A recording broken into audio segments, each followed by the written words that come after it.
Okay, today I'm going to discuss a basic model for developing a patent portfolio for a startup.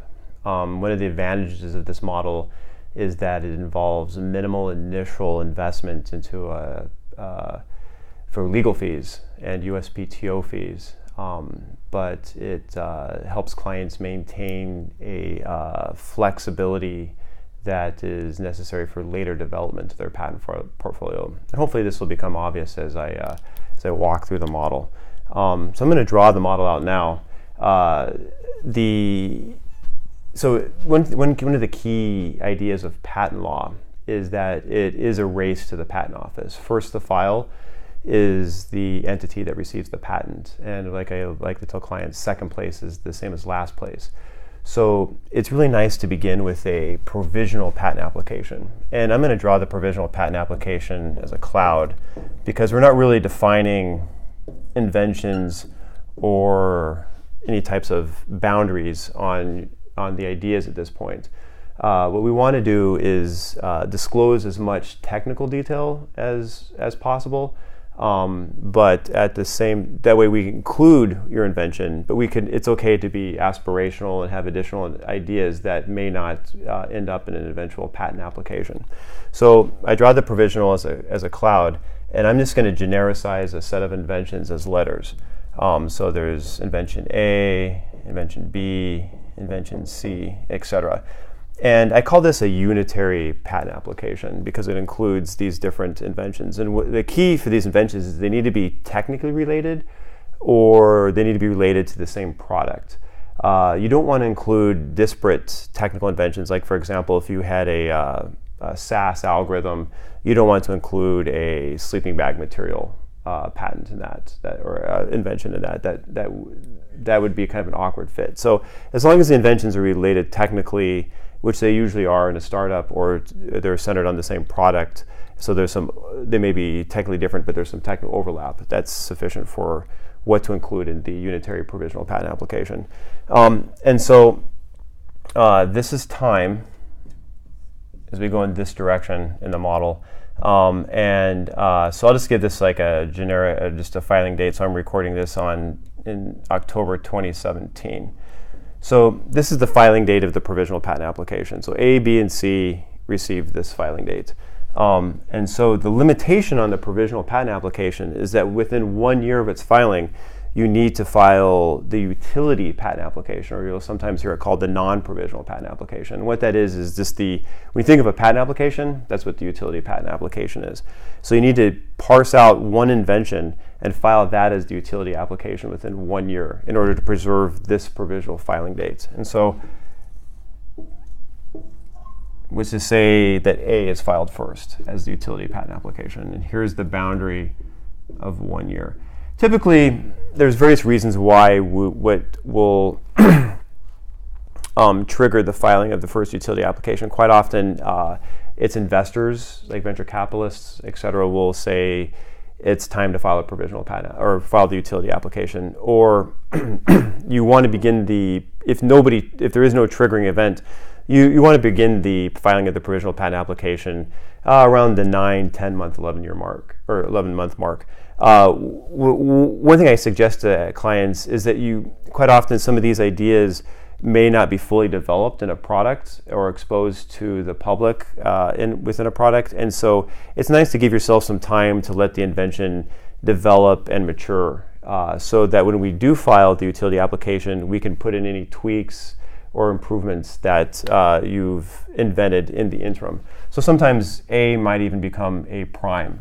And so let's say you filed this 11 months later in 9/2018. And so the key to the provisional patent application is that while this is filed in September of 2018, the United States Patent Office, the patent examiner, will treat it as if it was filed, since it was disclosed in this provisional, as they'll give it a legal fiction filing date of October 2017. So the true filing date, what we call the priority date, is the provisional filing date.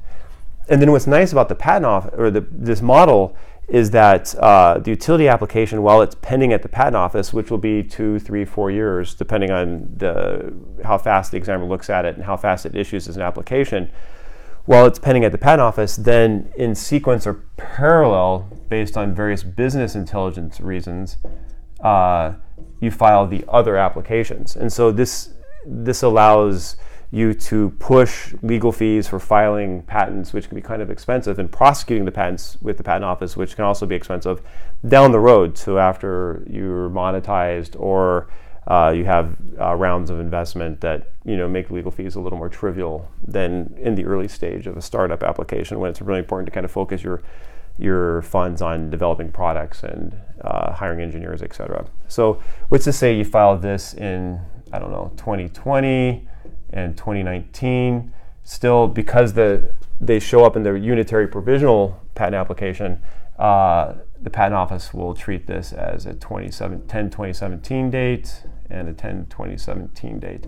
And this is pretty crucial, because let's say after you file the unitary patent application, some competitor, and I'll just draw them as a triangle, let's say they file B in this interim period of time.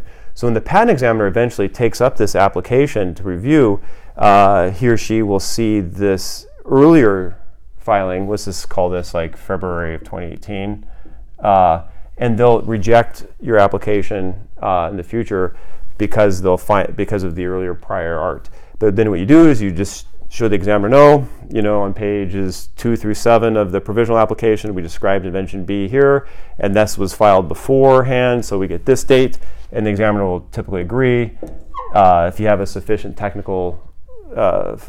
sufficient filing with enough technical detail, and they'll remove that prior reference. And if there aren't any other prior references, the patent will issue.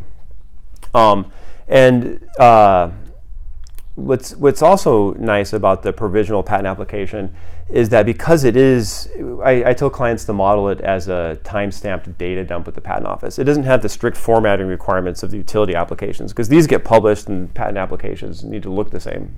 But for the provisional, because it's not published by the patent office, it just becomes accessible when the utility application is published. You can put screenshots, parts of PowerPoint presentations, what I call pedagogical material. So when you interact with the examiner, patent applications or utility applications are written to be legally robust. They're not necessarily the easiest to understand of legal documents.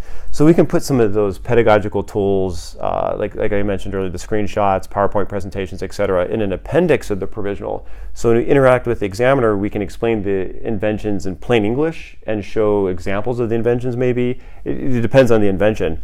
You can data dump schematics, etc., architecture, white papers, or portions of those types of documents.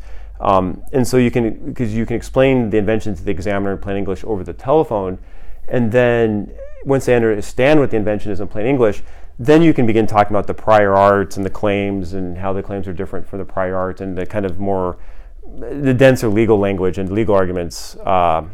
But by then you've kind of, on a higher level, the examiner understands what the invention is. And that changes the state of examiner from being adversarial to more of a negotiation of, okay, you have an invention, and here's what the prior art is, so how do we modify the claim language to get around the prior art?